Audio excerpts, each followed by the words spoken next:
Hello, my name is Samuel Otto. I'm a senior electrical engineering major enrolled in the Intelligent Controls course. This is my project for Lab 3 Reinforcement Learning. For this project, I developed a product pick and place simulation.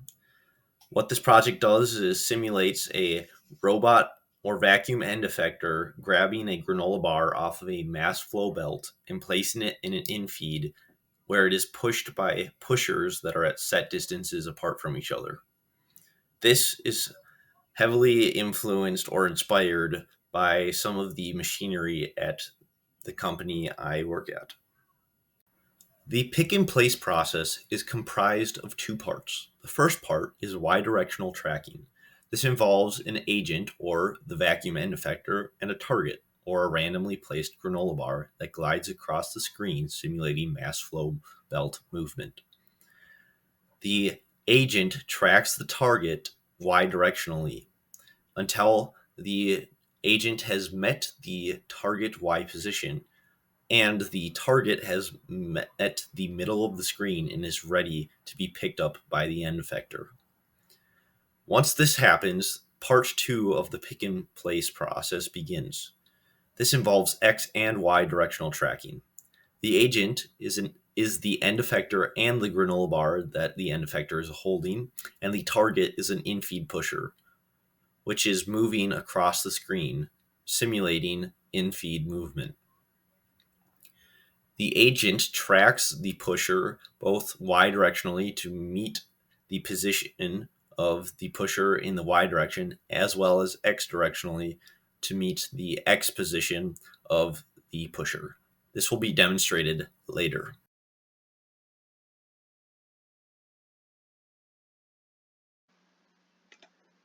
As you can see here, I have my Scratch simulation of the pick and place process pulled up. What you will observe when I press this green check mark to begin the simulation is that this vacuum end effector is restricted to Y directional tracking only across this mass flow belt, as indicated by the blue here. As it tracks the randomly placed granola bar, as it will show up on the side here, it will find it and then it will wait until the granola bar reaches the center of the screen. It will then pick it up and then it will be unbounded and allowed to track this white pusher both in the X direction and the Y direction. As you will notice, once it has reached the Y position of the pusher, it will stop, as this is a known position for the infeed. Now let's proceed.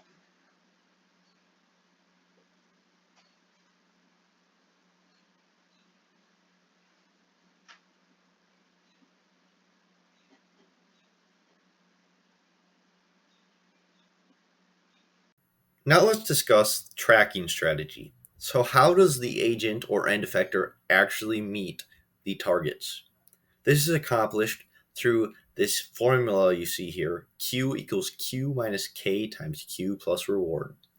Q is the Q value. This is the value that we are training as the agent is tracking the target. K is the learning rate, and the reward is the difference between the agent's position and the target's position. Now, one important aspect of this is that rather than using just the simple difference between the agent's position and the target's position to perform tracking, this is put through a observer. So the agent does not directly know this difference. How this is accomplished is by using the sign of the Q value. So this would mean that when the sign is negative, Q is less than 0, and it is positive when Q is greater than 0. This is given to the agent, which moves a preset distance corresponding to the sign of Q. An example of this would be if the Q value is less than 0, then in this simulation, the agent moves minus 5 pixels in order to meet the position of the target. Now we're going to take a look at the code for this scratch simulation of the pick in place process. So we'll first start with a look at the granola bar sprite. So as you can see here, in this position here, or sorry, in this section of script here, this controls the random placement of the granola bar along the mass flow belt. So it picks a random number and places it there, and then it controls glide speed, so how fast it moves across the screen, simulating the speed of the mass flow belt. And then you have this if-else statement. So this if statement basically controls, so if the end effector or agent accurately tracks the granola bar or target and picks up the target, then it goes off to this script. Otherwise, it continues to the end of the screen and resets, and the script starts over, and it is counted as a missed product, as you can see here in this variable value up here. So when the green check is or green flag is clicked to start the simulation, this just begins the loop, which has a basically it senses whether the granola bar is touching a pusher or not for the second part of the tracking. When this is used so that when the granola bar touches the pusher, it no longer follows the end effector that's tracking the pusher. So in this portion of the script here, this is written so that it follows the position of the end effector as it's tracking the pusher during the second part. And as you can see here, once it's reached a certain position, being this edge of the screen, then it resets and this starts over. So now taking a look at the vacuum end effector sprite code, we'll start here with when the green flag is clicked. It just sets up some values for learning. It centers the end effector on the middle of the mass flow belt, as well as the middle X position. It then broadcasts a reset so that this script may begin. It also does some just preemptive work here to adjust the product count and missed product or products missed variables so that the score is correct. And then this also has a forever loop where it tracks to see whether the end effector is touching the granola bar or not to begin the second part of the tracking process. So this reset script here is the first part of the tracking process. So it basically uses that formula we talked about here. And as you can see here, it's using the sign of the Q value to determine which direction the end effector should move. And then it has this preset amount of 5 or -5. And then as you can see here, it's also bounded above the mass flow belt between position 70 and -140.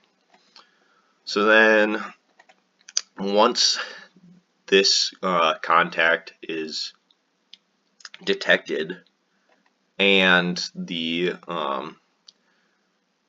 granola bar is centered, if we go back here, once it's centered here, then this script begins, and this handles the second part of tracking.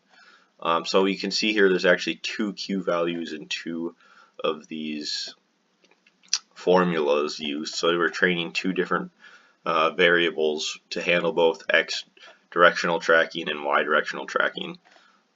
So once this tracking begins, you can see here that the Q value 2 for X directional tracking it uses the sign just the same as when we did tracking in the first portion, and this is bounded between x positions 100 and negative 100. And then for the y position, there are no bounds. It tracks the same way as part 1 did, but having no bounds allows it to actually reach the infeed to place the granola bar in the infeed to be pushed by the pusher. Now, what happens is, as this is tracking, when this this if-else statement here, once the infeed position of 130 is reached, then it sets it there, so it stops tracking because this is a known value. And then when this pushed signal, which is produced back by this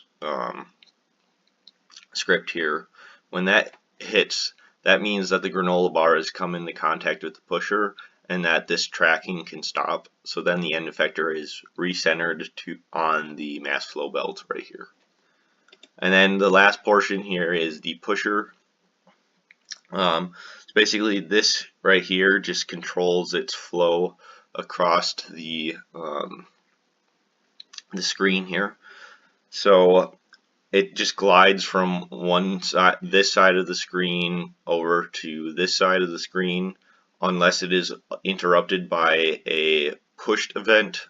In that case, it is calculated with this formula to go at the exact same speed it would if it wasn't pushed, but basically that is how it handles being interrupted in its path. This happens during a reset process, so it will continue going every time it's reset. Let's see here. There's also this these two scripts. So this one sets the pusher X to the X position in this to be used for this calculation. And then this one sets the position initially to the side of the screen. It also makes it transparent so that you can't see it, so it's as if it were off screen. And it initializes some of these values. So let's go in and run this again so you can see how it works.